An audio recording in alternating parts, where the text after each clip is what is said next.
This channel does not promote any violence, harmful, or illegal activities. All content provided by this channel is meant for an educational and information purpose only. Digital arrest এই দুটো শব্দের সঙ্গে আজকের দিনে আপনি আমি সকলেই কম বেশি পরিচিত, কিন্তু ডিজিটাল অ্যারেস্ট বলে কি আদৌ কিছু সম্ভব? ডিজিটাল অ্যারেস্ট কি আদৌ হয়? কিভাবেই বা হয় এই ডিজিটাল অ্যারেস্ট? এই সমস্তটাই কিন্তু দেখা যাচ্ছে আজকের দিনে সাইবার প্রতারকদের কাছে অন্যতম একটা হাতিয়ার হয়ে দাঁড়িয়েছে বা একটা অস্ত্র হয়ে দাঁড়িয়েছে। আর এই ডিজিটাল অ্যারেস্ট সম্পর্কিত যে বিশেষ প্রতিবেদন, যার মাধ্যমে আপনারা জানতে পারবেন যে এই ডিজিটাল অ্যারেস্টটা কি, তাই কিন্তু আজকে আমরা তুলে ধরবো আপনাদের সামনে।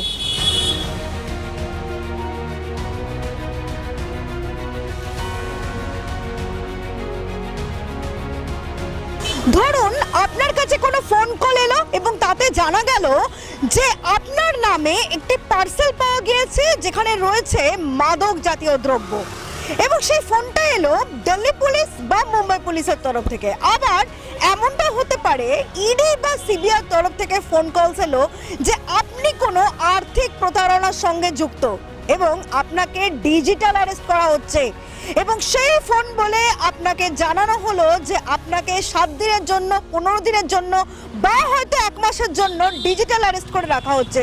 প্রত্যেক মুহূর্তে দিতে হবে সেই সমস্ত পুলিশ আধিকারিক বা এজেন্সির আধিকারিকদেরকে আপনার পুঙ্খানুপুঙ্খ প্রত্যেক দিনের আপডেট, এবং সেটা হোয়াটসঅ্যাপের মাধ্যমে জানাতে হবে যে আপনি কি করছেন, কোথায় যাচ্ছেন, এবং সেই ফাঁদে আপনি পা দিলেন এবং তারপরেই আপনি শিকার হলেন ডিজিটাল অ্যারেস্টের। কিভাবে হলো এই ঘটনা? একদম শহর কলকাতাতেই এক বৃদ্ধ দম্পতি, তারা কিন্তু এই ডিজিটাল অ্যারেস্টের শিকার হয়েছেন। কিভাবে হয়েছেন ডিজিটাল দেখে নিন আপনারা। কলটা আসে 19 December, say about 3:30 in the evening. এটা প্রথম কলটা আসে স্টেট ব্যাংক অফ ইন্ডিয়ার নাম করে, head office Connaught place branch থেকে। ওখানে বলা হয় আমি নাকি আমার নামে একটা ক্রেডিট কার্ড ইস্যু হয়েছে উইদাউট মাই নলেজ, আমি জানিও না কিছু। সেখানে নাকি একজন ক্রেডিট কার্ড আমার নামে পাওয়া গেছে, সেখানে নাকি ক্রেডিট কার্ড এক্সপেন্সেস হয়েছে 1,06,000 মতন অ্যাপ্রক্স। তাই বললাম আমার নামে তো এরকম আমি কোনো ক্রেডিট কার্ড অ্যাপ্লাইও করিনি এবং আমি কোনো ক্রেডিট কার্ড এরকম খরচাও করিনি জিনিসটা। তো তখন বলে না এটা তো হয়েছে। বললাম তাহলে আপনারা এটা এখন ইনভেস্টিগেট করুন। ব্লক বলে আমরা তো ব্লক করে দিচ্ছি, কিন্তু এটা তো এখন পুলিশ ব্যাপার চলছে, আপনাকে এটা ইয়েতে ট্রান্সফার করা হচ্ছে দিল্লি পুলিশ হেডকোয়ার্টার্সে, ওদের কাছেও আপনি আপনার ইয়েটা বলুন, গ্রিভিয়েন্সটা।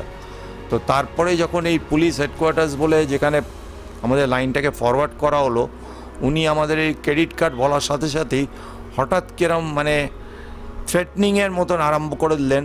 আমি এছাড়া আমার সঙ্গে আমি নাকি কোন হরিশ কার্তিক বলে একজন মানি লন্ডারিং আধার কার্ডের ইয়েটা আমাকে, আধার কার্ডের ডিটেলটা দিতে বলেছে আমাকে। তো আমি ভেবেছি বোধহয় অন ইনভেস্টিগেশন প্রসেস আমি আধার কার্ডের ইয়েটা দিই ওদের নাম্বারটা, সঙ্গে হোয়াটসঅ্যাপে আর কি ছবিটা পাঠাই। তো সঙ্গে সঙ্গে ইমিডিয়েটলি ওরা উইদিন 25 to 30 মিনিটস ওরা পুরো আপনাকে যেটা দেখালাম ওই ইডির নোটিশটা পাঠালো, যেখানে আমাকে সেদিনই বাই 5:45 অ্যারেস্ট, আমার নামে অ্যারেস্ট ওয়ারেন্ট হয়ে গেছে ইডির তরফে, এবং আমাকে বলা হচ্ছে মানি লন্ডারিং 25,000 crores মতন আমি এতে ইনভলভড হয়েছি, এবং আমি ওয়ান অফ দ্য সাসপেক্ট এই কেসে, এবং আমি যদি ওদের সাথে কোঅপারেট করি তাহলেই আমাকে রেহাই আছে, আর আমি যদি ওদের সাথে কোঅপারেট না করি তাহলে আমার অন্তত 3 থেকে 5 বছর কি 7 বছর জেল হবে, প্লাস আমাকে করবে, ফাইন করবে অ্যারাউন্ড অ্যাবাউট 5 lakhs। তাই বললাম আমি তো কোঅপারেট করতে রাজি আছি, কিন্তু বললো তা কোঅপারেট করতে রাজি আছেন ঠিকই, কিন্তু আমরা যেই ঘটনাটা ঘটেছে আপনার, এটা কিন্তু আপনি সুপ্রিম কোর্টের নিয়ম আছে নাকি এটা কারোর কাছে বলা যাবে না, সেটা নোটিশে আপনার লেখা আছে, আপনি কারোর কাছে এই জিনিসটা ডাইভালজ করতে পারবেন না। এবং আপনি আপনার বাড়িতে কে আছে?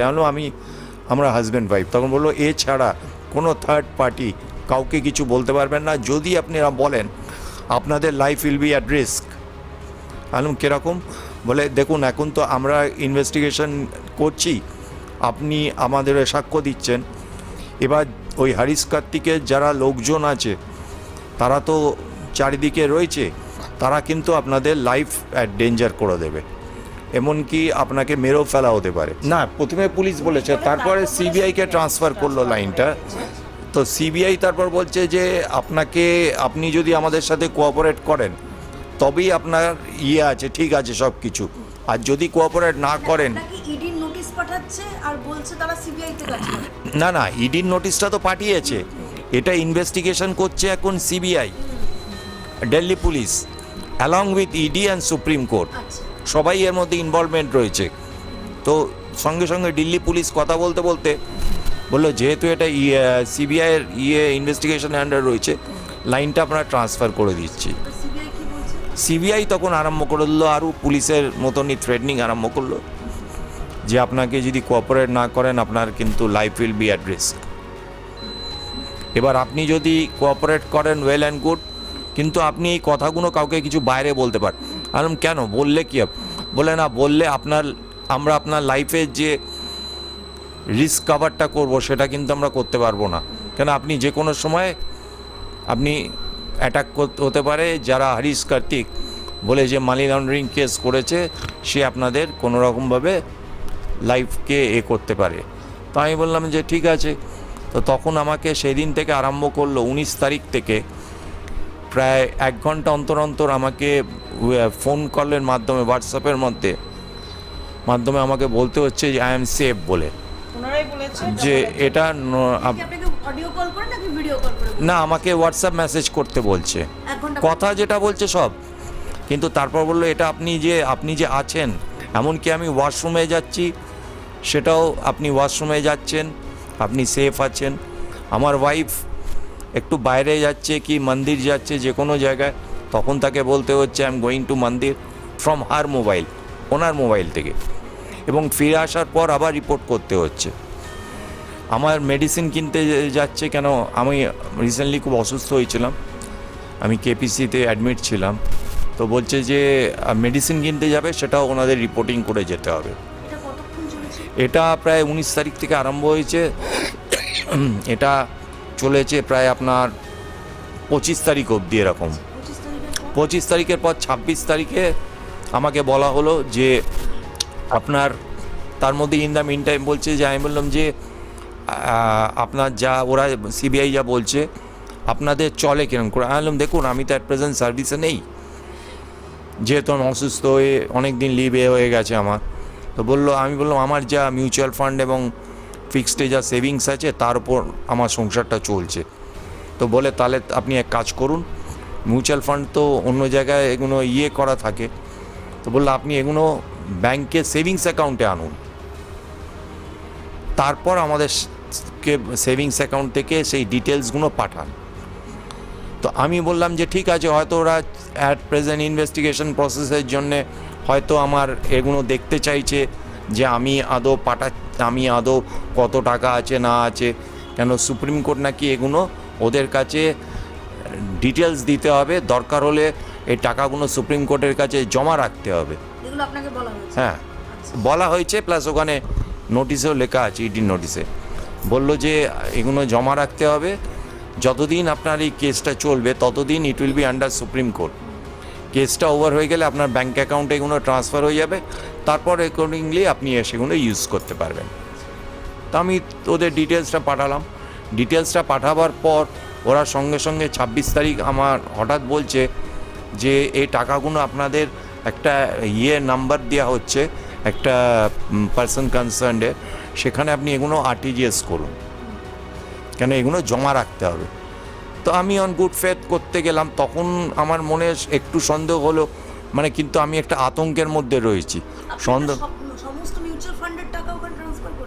হ্যাঁ, আমি সেভিংসে রেখে সেভিংস থেকে আমি সেগুলো আবার ওদের অ্যাকাউন্টে যে আরটিজিএস করলাম 2টো ব্যাংক থেকে, একটা ছিল এই আইডিবিআই ব্যাংকে প্রায় 13,50,000, আর একটা ছিল আপনার ওই বন্ধন ব্যাংক একটা গোল পার্ক আর আইডিবিআই, আর বন্ধনটা হচ্ছে গড়িয়াহাটের।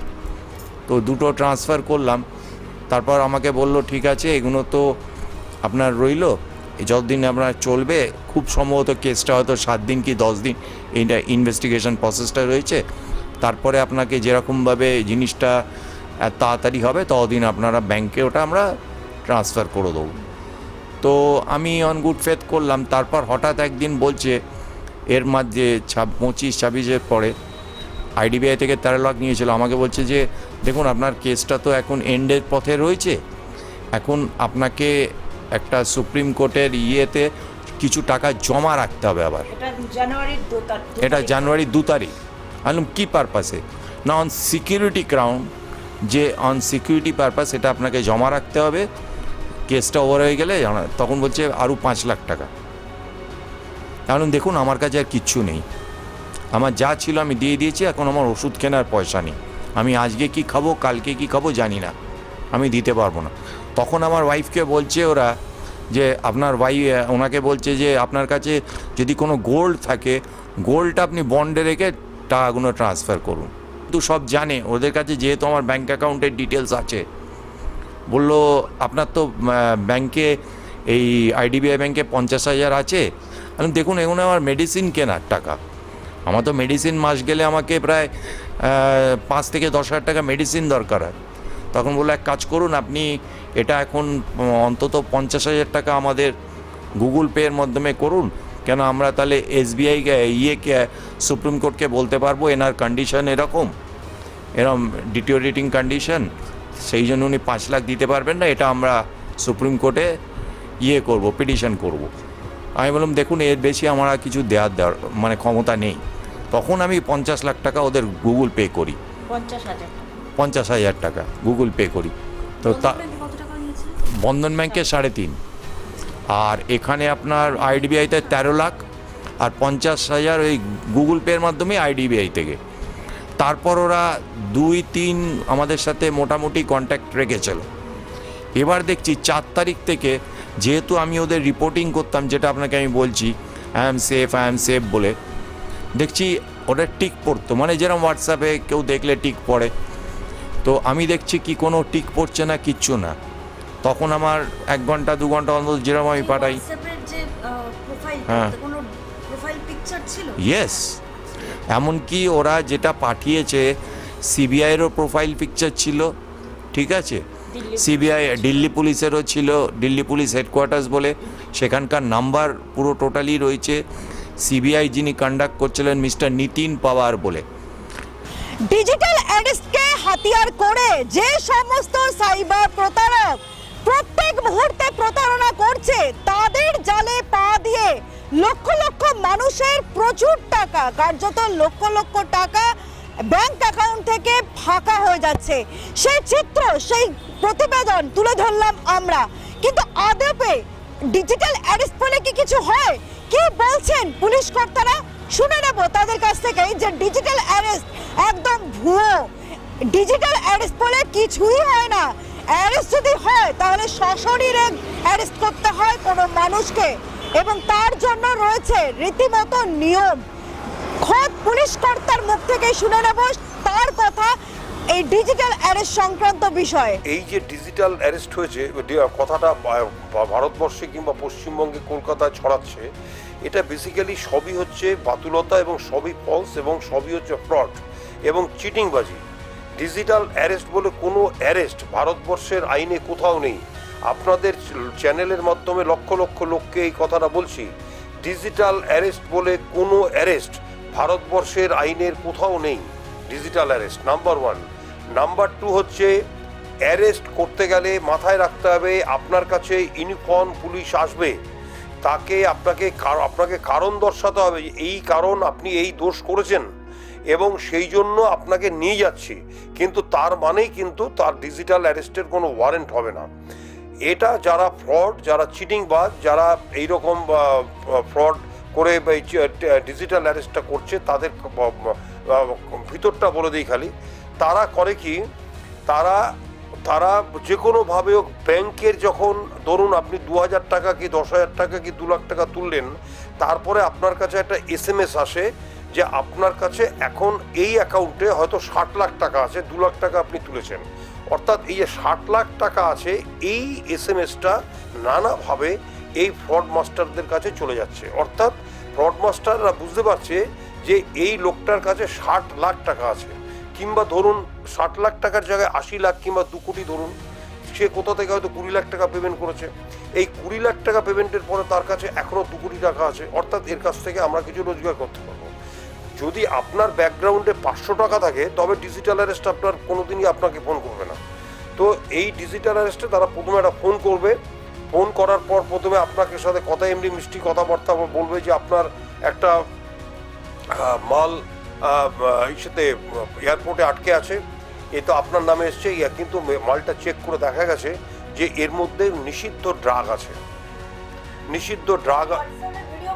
হ্যাঁ মানে বলছি সেটা বলবো এটা ফোনে প্রথমে বলে তারপরে হোয়াটসঅ্যাপে চলে আসবে, হোয়াটসঅ্যাপে দেখাবে, প্যাকেটটা দেখিয়ে একদম এয়ারপোর্টে সিল দেওয়া সব কিছু করে একটা পুলিশ অফিসার, মানে অর্থাৎ একদম লেখা থাকবে সিবিআই, পিছনে লেখা থাকবে central bureau of investigation, uniform পরা 2-3 জন পুলিশ অফিসার বসে আছে, কিংবা Bombay crime branch, Gujarat crime branch, তাদের পিছনে এইসব লেখা থাকবে। তারা বলবে হিন্দিতে বলবে, এই প্যাকেটটা দেখিয়ে বলবে, কিংবা একটা কাগজ, এই হচ্ছে আপনার ড্রাগের ইস্যুটা আপনার নামে এসছে, আপনার বাড়িতে আমরা যাচ্ছি, আপনার কাছে এই ড্রাগটা পৌঁছে দেবো, এবং আপনি কিভাবে এই ড্রাগের বিজনেস কতদিন ধরে করছেন। অটোমেটিক্যালি সাধারণ লোক এটা ঘাবড়ে যাবে, এবং ঘাবড়ে যাওয়ার পরেই বলবে আমি তো কিছু বলিনি। বলছেন না, তাহলে আপনার নাম জানলো কীভাবে? আপনার আধার নাম্বার এই, আপনার প্যান নাম্বার এই, অর্থাৎ পরপর কনভিন্স করার জন্য তারা আধার নাম্বার, প্যান নাম্বার, অ্যাড্রেস সব বলতে আরম্ভ করবে। কতটা প্রিপেয়ার্ড অবস্থায় তারা আছে তার জানানোর জন্য তারা এইভাবে করবে। করার পরে যখন কনভিন্সড হয়ে যাবে তখন অটোমেটিক্যালি তারপরে বলবে আমরা কি আর ওয়ারেন্ট ইস্যু করেছি? ওয়ারেন্ট ইস্যু করেছে সুপ্রিম কোর্ট অফ ইন্ডিয়া। ও মাথা অবাক হয়ে দেখবে সুপ্রিম কোর্ট অফ ইন্ডিয়া, তো দেখবে সুপ্রিম কোর্ট অফ ইন্ডিয়ার জাস্টিস 3 জন বসে আছে, এবং সুপ্রিম কোর্ট অফ ইন্ডিয়া তার নাম উচ্চারণ করছে, যে যেই ভদ্রলোককে বলছে তার নাম উচ্চারণ করছে, আপনি দোষ করেছেন, আপনার নামে ওয়ারেন্ট অফ অ্যারেস্ট ইস্যু করা হচ্ছে। মানে সব এআই ইন্টেলিজেন্সের মাধ্যমে, অল্টারনেটিভ ইন্টেলিজেন্সের মাধ্যমে আরম্ভ করে দিচ্ছে। করে নিয়ে যখন কনভিন্স হয়ে গেল তখনও বলে ঠিক আছে কালকে সকালে তো আমরা ফ্লাইটে যাচ্ছি, তো তখন আপনার সাথে আপনি বাড়িতে থাকুন, আমরা যাচ্ছি। কিছুক্ষণ পরে আবার একটা টিম ফোন করবে, তারা বলবে একটা নেগোসিয়েশনে আসুন স্যারের সাথে, নাহলে হবে না। তো ওরা নেগোসিয়েশন মানে হচ্ছে টাকা, এবং তারপরেই বলবে আপনার ফোনটা কিন্তু সিজ হয়ে গেছে, এই ফোনটা থেকে কিন্তু আপনি কোথাও কথাবার্তা বলতে পারবেন না, এবং আপনি কোথাও কথাবার্তা বলতে পারবেন না, এবং আপনার এই কথাবার্তা কিন্তু আমাদের কাছে নোট হচ্ছে। কিন্তু ঘটনা হচ্ছে ভয় পাওয়ার কোনো ঘটনা নেই। আপনি এই ফোনটা পাওয়ার পরেই আপনার প্রথম কাজ হচ্ছে নিয়ারেস্ট আপনি যেই জুরিসডিকশনে থাকেন সেই জুরিসডিকশনের থানার ওসিকে কিংবা থানাতে একটা ফোন করা। যদি থানার নাম্বার আপনার কাছে না থাকে, অনেকের কাছে থানার ওসির নাম্বার কি থানার নাম্বার থাকে না, তখন আপনি 100 ডায়ালে ফোন করবেন, 100, যেটা টোল ফ্রি নাম্বার, 100-তে ফোন করবেন, কিংবা 1090, এটাও টোল ফ্রি নাম্বার, আপনার কোনো পয়সা লাগবে না।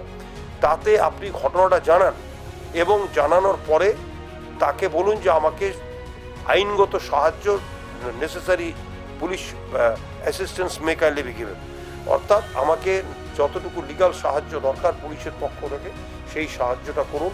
আরেকটা নাম্বার বলছি, ইম্পর্টেন্ট নাম্বার, যে আপনাদের মাধ্যমে 033-2250-5099, 033-2250-5099, এই নাম্বারে আপনারা ফোন করে আপনার পুরো কষ্টের কাহিনিটা, গোটা কাহিনী বলতে পারবেন। এই নাম্বারটা হচ্ছে ওসি কন্ট্রোলের নাম্বার, অর্থাৎ লালবাজারের বসে উনি পুরো কলকাতা অ্যাডজয়নিং এরিয়ার খবরাখবর রাখছেন এবং কন্ট্রোলে আছেন। তাকে আপনি ঘটনাটা বলবেন, উনি আপনার ফোনের পরেই দেখবেন লোকাল থানার অফিসার আপনার বাড়িতে এসে গেছে, ইউনিফর্ম পরা অফিসার। তখন আপনি নিশ্চিন্তভাবে থাকবেন, কোনো রকম টাকা পেমেন্ট করবেন না, এদের কথার কোনো গুরুত্ব দেবেন না।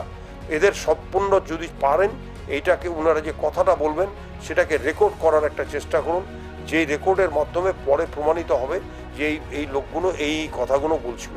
সুতরাং আপনারা খুব কসাস থাকুন, কোনোরকমভাবে কোনোরকম টাকা পয়সা কাউকে কোনো কিছু পেমেন্ট করবেন না, এবং দয়া করে লোকাল পুলিশ অফিসারের সাহায্য নিন। কলকাতা পুলিশ, রাজ্য পুলিশ এবং এন্টার পুলিশ বাহিনী আপনাদের সাহায্যের জন্য রয়েছে। ডিজিটাল অ্যারেস্ট বলে আদপে কিচ্ছু হয় না, এমনটাই কিন্তু দাবি পুলিশের। শুধুমাত্র তাই নয়, যারা সাইবার এক্সপার্ট তারাও কিন্তু একই কথা বলছেন যে ডিজিটাল অ্যারেস্ট বলে কিচ্ছু হয় না, পুরোটাই সাইবার প্রতারকদের একটা চাল মাত্র। আপনি যদি এই সাইবার প্রতারকদের থেকে বাঁচতে চান, তাহলে সাইবার এক্সপার্ট যারা তারা কি বলছে এই ডিজিটাল অ্যারেস্ট সম্পর্কে বা সাইবার প্রতারণা সম্পর্কে শুনে নিন তাদের মুখ থেকেই। ডিজিটাল অ্যারেস্ট বলে কিছু হয় না, এটা আমাদেরকে সবাইকে বুঝতে হবে যে ডিজিটাল অ্যারেস্ট মানে হচ্ছে শুধু ভয় পাওয়ানো। আপনার কাছে যদি ফোন আসে যে এবং পুলিশের ড্রেস পরে আছে বা কোনো ল এনফোর্সমেন্ট এজেন্সির হয়ে বলছি আমি বলে, সেখানে ভয় পাওয়ার কিছু নেই। অ্যাজ অ্যান ইন্ডিয়ান সিটিজেন আপনার কাছে ইকুয়াল রাইটস আছে জানার যে আপনি কেন ওনারা ফোন করছেন এবং কেন ভয় দেখাচ্ছেন এবং আদৌ কিছু আপনার সঙ্গে কেস হয়ে আছে কিনা। কিছুগুলো এক্সাম্পল হচ্ছে আপনাকে ফোন করে বলতে পারে যে আপনার আধার কার্ড অ্যাসোসিয়েট হয়েছে, কোনো একটা পার্সেল পাওয়া গেছে নার্কোটিক্স ডিপার্টমেন্টে বা এয়ারপোর্টে পাওয়া গেছে, যেখানে কিনা নার্কোটিক্স অ্যাক্টের আন্ডারে আসছে, কোনো ড্রাগস ওখানে সাপ্লাই হচ্ছিল, এবং সেইটাতে আপনি ভয় পেয়ে গিয়ে আপনাকে বলা হবে আপনার ক্যামেরাটা অন করে থাকুন, আপনি ডিজিটাল অ্যারেস্টে আসছেন এবং আপনাকে সবসময় এই ক্যামেরা অন করে থাকতে হবে। তারপর আপনার ফিনান্সিয়াল ডেটা নেবে, কোথায় কোথায় আপনার ইনভেস্টমেন্টস আছে তার আইডি পাসওয়ার্ডস নিয়ে, ব্যাঙ্ক অ্যাকাউন্টের ডেটা নিয়ে সেখান থেকে অ্যামাউন্ট ট্রান্সফার করে নেওয়া। এই প্রবলেমগুলো হয়। আমরা যেটা রিসেন্ট কিছুগুলো কেস দেখেছি, তার মধ্যে একটা সবচেয়ে মানে একটা খারাপ জিনিস হয়েছে, সেটা হচ্ছে একজন ভদ্রমহিলা, তিনি হচ্ছেন স্কুল টিচার, উনি হার্ট অ্যাটাক হয়ে যায় এবং উনি মারা যান। ওনার কাছে ফোন আসে উনি যখন স্কুলে ছিলেন যে ওনার মেয়ে একটা রেড লাইট এরিয়াতে ধরা পড়েছে এবং সেইখান থেকে দাঁড়িয়ে থেকে নিয়ে আপনাকে ফোন করা হচ্ছে, আপনি যদি তাকে বাঁচাতে চান এত অ্যামাউন্ট আপনি ট্রান্সফার করুন, নাহলে আপনাকেও ডিজিটাল অ্যারেস্টে থাকতে হবে। এইভাবে উনি প্যানিক হয়ে নিয়ে যখন বাড়িতে পৌঁছন, বড় ছেলেকে জিজ্ঞেস করেন যে মেয়ে কোথায় আছে, উনি দেখতে পান বাড়িতেই আছেন, তাতেও ওনার পালপিটেশন এতটাই হাই থাকে এবং ওনার মানে হার্ট অ্যাটাক হয় না, উনি মারা যান। আরেকটা যেটা ইনসিডেন্ট আমি কলকাতায় দেখতে পাই, উনি একজন মিডিয়া পার্সোনাল, আমি তার নাম নিতে পারি না, উনি খুব একটা আর্লি স্টেজে, আমরা যখন ডিজিটাল অ্যারেস্ট নিয়ে এতটা অ্যাওয়ারনেস ছিল না, তখন আমার কাছে ফোন আসে হোয়াটসঅ্যাপে যে, এবং উনি খুব প্যানিক হয়নি, ওনার ফ্যামিলি মেম্বার্সও প্যানিক ছিলেন যে ওনার কাছে এরকমভাবে সিবিআই থেকে কল এসছে এবং তাকে ডিজিটাল অ্যারেস্ট করে রাখা হয়েছে, উনি কাজ করতেও যেতে পারেননি। ইভেন যখন কাজে গেছিলেন সেদিনও কিন্তু ওনার ল্যাপটপটাকে অন করে নিয়ে, ক্যামেরা অন করে, মোবাইল ফোনের ক্যামেরা অন করে নিয়ে উনি কাজে গেছেন এবং উনি রেডিও যা অ্যাক্টিভিটি কাজের করেছেন সেগুলো শুধু পুরোপুরি যারা ক্রিমিনাল, তারা সাইবার ক্রিমিনাল, তারা কিন্তু ওখান থেকে দেখেছে। তো এই জিনিসগুলোতে কী হচ্ছে, not only you are being hacked, আপনার সঙ্গে সঙ্গে আপনার কোম্পানি যেখানে আপনি কাজ করছেন সেটাও কিন্তু একটা রিস্কে আছে। আর একটা খুব উপকারী টুল বা অ্যাপ হচ্ছে ট্রুকলার, যেখানে কিন্তু আপনি দেখতে পাবেন যে এইটাকে কতজন স্প্যাম বলে রিপোর্ট করেছে, কতজন বলছে যে এই নাম্বার থেকে যেটা কল এসছে সেটা রিসেন্টলি নামটা চেঞ্জ হয়েছে। এই রকম জিনিসগুলো কিন্তু একটা অ্যালার্ট, যেটাতে আপনি বুঝতে পারবেন যে এই ফোনগুলো রিসিভ করা উচিত কি উচিত নয়।